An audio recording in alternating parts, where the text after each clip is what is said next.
Good morning students. आज हम नया चैप्टर स्टार्ट करने वाले हैं पर्यावरण के मुद्दे, इन्वायरमेंटल इश्यूज।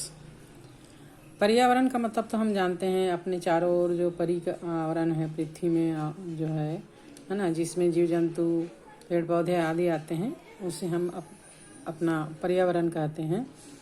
और पर्यावरण का सबसे ज़्यादा उपयोग भी मनुष्य ही करता है। मनुष्य की जनसंख्या में कंटिन्यू वृद्धि हो रही है। पिछले 100 सालों में तो भारी बढ़ोतरी हुई है, जिसके कारण मनुष्य अपनी आवश्यकताओं को पूरा करने के लिए, जैसे अन्न, जल, घर, बिजली, सड़क, वाहन और अन्य वस्तुओं का जो मांग है, मनुष्य की जनसंख्या की वृद्धि के साथ साथ बढ़ते चले गई है। और इन सब मांगों की आपूर्ति के लिए वह पर्यावरण का दोहन कर रहा है। परिणाम स्वरूप हमारे जो प्राकृतिक संसाधन हैं उस पर काफी दबाव पड़ रहा है। वायु, जल और भूमि प्रदूषण जो है वो हमारे क्रियाकलापों के कारण, मनुष्य के क्रियाकलापों के कारण, अपनी बढ़ती हुई जनसंख्या की आवश्यकता की पूर्ति के लिए जो क्रियाकलाप कर रहा है मनुष्य, उसके कारण ये सभी चीजें जो हैं वो प्रदूषित होते जा रही हैं। और ज़्यादा दिन ब दिन प्रदूषण जो है वो बढ़ते जा रहा है। हमारी आज भी आवश्यकता है कि विकास की प्रक्रिया को बिना रोके अपने महत्वपूर्ण प्राकृतिक संसाधन को खराब होने या निम्नीकरण से इसको बचाएं, उनके अवक्षय को रोकें और इनको प्रदूषित होने से बचाएं। प्रदूषण या पॉल्यूशन क्या है? प्रदूषण वायु, भूमि, जल या मृदा के भौतिक, रासायनिक या जैविक अभिलक्षणों का एक वांछनीय परिवर्तन है, अवांछनीय परिवर्तन है ना, जैसे को क्या कहते हैं? प्रदूषण कहते हैं। अवांछनीय परिवर्तन उत्पन्न करने वाले कारकों को प्रदूषक या प्लूटेंट कहा जाता है। पर्यावरण के प्रदूषण को नियंत्रित करने, उसकी संरक्षा करने और हमारे पर्यावरण को गुणवत्ता सुधारने के लिए भारत सरकार के द्वारा पर्यावरण संरक्षण अधिनियम 1986 में पारित किया गया।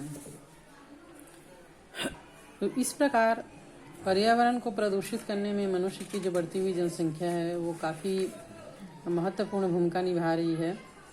जनसंख्या के बढ़ने के कारण उद्योग धंधे बढ़ते जा रहे हैं, जिसके कारण वातावरण में हानिकारक गैसें जो है वो बढ़ते चली जा रही है, उसकी मात्रा।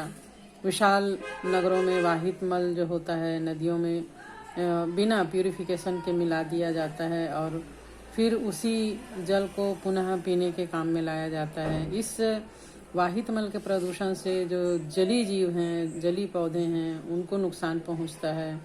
इसके अतिरिक्त हम प्रायः अपने घर और खेत में अपने फसलों को बचाने के लिए, कीड़े मकोड़ों से बचाने के लिए और पैदावार ज़्यादा लेने के लिए विषैले कीटनाशक पदार्थों का उपयोग करते हैं, जो कि धीरे धीरे मृदा को, हमारे फसल को तो प्रदूषित करते ही हैं, साथ ही साथ ये मृदा को और जल को भी प्रदूषित कर देते हैं।